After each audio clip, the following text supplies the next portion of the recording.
Hey you guys, it's George. And it's Jen. And we are back again to talk about self-care. Oh, I'm feeling so relaxed, like I went to the spa.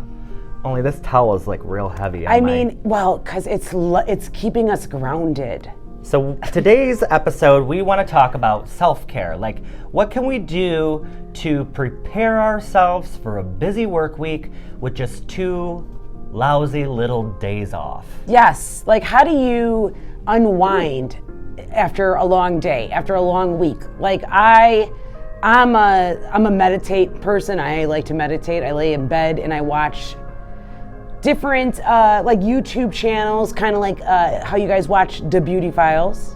I watch like different meditation. Marissa Peer is her name. She's really good. Or I listen to them with my earbuds in, or I do like those ASMRs. I love watching people. Like a podcast? I love listening to people eat. Oh. It's so weird. I'm not that into that. Oh yeah, that's my R&R. So I'm in my mind, I am like a workout guru. When it comes down to it, I can't even get up early enough to actually work out. Please. So what I can do is daydream about it. I think about it a lot. But I can eat healthy. That is one thing that you can do for yourself. You can control what you put in your mouth. So I try to eat a lot of fruits in the morning for natural sugar and vitamins. I take a lot of collagen. I think collagen is actually great. We're in the industry where we're on our feet all day long, and it's on these horrible tile floors. Yes. Where there's no support. It's the worst floor you can probably stand on. And my knees hurt, my ankles hurt. So self-care for me is the collagen helps with the pain that's in your knees. However, the best thing you can do, go home, take some Dr. Teal's Epsom salt and put it in a hot bath and sit in that damn bath as long as you can. Marinate. You will come out of there feeling like $1 zillion. Yeah, I will go with you on that one because I don't like baths at all. I think they're gross. But to sit in an Epsom bath is so beneficial to your body. I mean, it really is. It helps with any ailments, with like your aches and muscle, pains. Yeah. Yes, anything. Really, truly, it does even help. If you are a workouter, you take an Epsom salt bath because maybe your muscles hurt or you're just getting started. So I think that's definitely important. I actually take baths quite a bit. I can't. I always say it's like human soup. Yeah. Like, ugh. Oh no, I love it. Oh, I can't. I wish I did. At nighttime, I did. love it. The only problem is like my bathtub gets real dirty with all the makeup and hair crap that comes out. I don't get to bathe as much as I would like, but. Well, no, because you got to do so like much clean on Jane there. Fonda right now. This thing is like gripping me tight, girl. Well, you look good. Thanks. So yeah, collagen. People like to have like their wine at night and like I think relax. Wine is good for us. It is. It's got the antioxidants resveratrol in it. It's good for you. It's good for your heart. They even say pregnant women can have a glass of wine from time to time, so it can't be that bad for you. The problem is you can't open the bottle and just have one glass. So I could, because I'm not a big wine drinker. See, I just had a joke the other day with a client. I was like, when I came back from Paris, I just had this like obsession with Chablis. And I was on a hunt for it. I'm like, I need to find Chablis. I need to find Chablis because they're hard to find because they are actually they're fermented, aged in steel barrels as opposed to oak. So they have a mineral taste. I actually know a lot of people who are allergic to the barrel. Well, yeah, the oak, like the oakiness, like the wood of it. Well, I just don't like wine. But I like Chablis, and so I went on a tear to find it. And I had 2 bottles. I opened one up in like August, and I still think I have like a half a bottle left in my fridge. Girl, that thing would have been long gone. I know, everyone's like, it should have lasted you like a day because that's how good wine is. And you know what? Someone else told me about. If you go on Amazon, there's something called Uvu, and it's like a filtering system that you put on your bottle, and it takes out the sulfates? The tannins? Tannins and sulfates. So I have the little thing. Well, I have the little thing where I got it for Brandon for Christmas, and it's you it's a needle that goes in if you only want one glass. Yeah. So you're not like wasting your $100 bottle of wine if you buy expensive wines, but you can go in and you can have one glass, but it works off of gas to get it out, and then it aerates as it's coming out. So I have like an aerator, but this is actually a filter system. So you know how when you know how wine gives you like the worst hangovers, like the Oh, for headaches sure. and everything. This helps, But and that's- everyone says they have not had a hangover. But when I'm they use telling it. you, like, you have to buy French wines because the French it's don't the put best. tannins in their wine, and that's why they drink all day long. I know, and that's all I did when I was in Paris was drink. You can wine drink all day and never long. get drunk.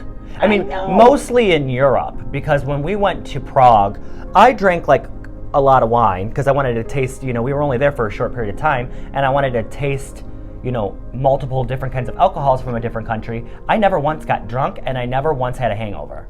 Well, got really drunk in London, but I was drinking a lot of bourbon. I was drinking beer, so I truly got drunk in London. So that was where I got, drunk. I got drunk one, well, it's a matter of fact, listen, so I didn't really get drunk in Paris either, except the one night when I drank a lot, and then I started drinking beer.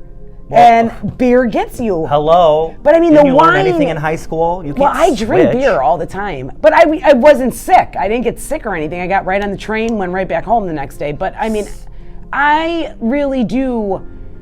I need to live there. I know. Let's go. Let's move. We could be bartenders. Actually, that's I a would career love there. it. We could be tour guides, American tour guides. I wouldn't be able to even teach So them hold on, English. funny story that I heard over the weekend, and we have to talk about this because, Self-care again? well, it's self-care in the sense that you should go out into the world and experience things. So there's this new amusement park that's in South Korea, I believe, and it's cheese themed. So they were talking about this on a podcast, I think, and they were saying, well, the theme park is such a success, and they weren't expecting that because they didn't realize that so many people love cheese, that the lines are really long, but the lines are for the bathroom. They're clogging themselves up. How much cheese can one Well- eat at a cheese-themed amusement park? Do you like cheese? I love it. See, I'm I not a love big cheese eater. But I like cheese when it's fried. Oh, Like a cheese like a curd. saganaki? Yeah, I love I saganaki. love a saganaki. And I I love don't a like saganaki. I don't like a ton of Greek food, but I'm like saganaki's good. Cheese You don't curds. you don't really like Greek food? It's one of my favorites. No. Why? It's just not for me, and I don't like lamb. Oh, I love Because lamb. Mary had a little lamb, and And well, guess what? And her meat was as succulent as they come.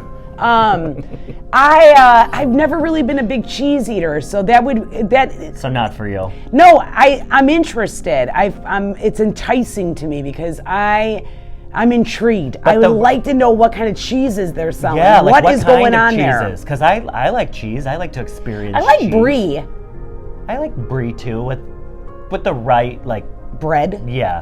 condiments. What is your favorite cheese? I'm so basic. Like you Like when we do a cheddar? charcuterie board, Brandon will get all these fancy Yeah, whatevers, Goudas. and You're I'm like, like, give me turkey. I'll have turkey and some salami and some Colby Jack, and then I'll just make Munchie little cheese. sandwiches with that. I have munchie cheese and some Jarlsberg. Yeah. I've never really been a big cheese eater, so I like Parmesan cheese. and I like those cheeses, but I just don't ever cut into it and just Like I can't do cheeses that crumble, and I'm sorry, blue cheese can go straight to hell and back. Cheese should not have mold. I know it comes from mold. I just don't want to think about it. Blue cheese grosses me. the mother I of actually all. like me too, because it's mold. And it's disgusting when But you I'm think like, about that's it. like cheese and penicillin. I know, and you know what's funny is that I'm highly allergic to mold, and I don't get a problem with blue cheese. Oh, I just can't. The smell. Imagine the smell at that South Korean cheese amusement Oh, park. it smells like a boys' gym locker. And turds, because the bathrooms And are all. turds, yeah, because they're all God, fucking I lined. love that story. I have to research this place. I did. It's a legit place. A cheese amusement. I mean, I'm park. gonna wait it out. I'm to not go to going South to South Korea. Korea ever anytime soon. That's not on my. It's not on my bucket list. Well, guys, so my suggestion for you for self-care is get yourself out there, get you some masks, get you some downtime things to do, like get a nice book or a good movie. Just take that time for yourself because it's super important to stay healthy and happy.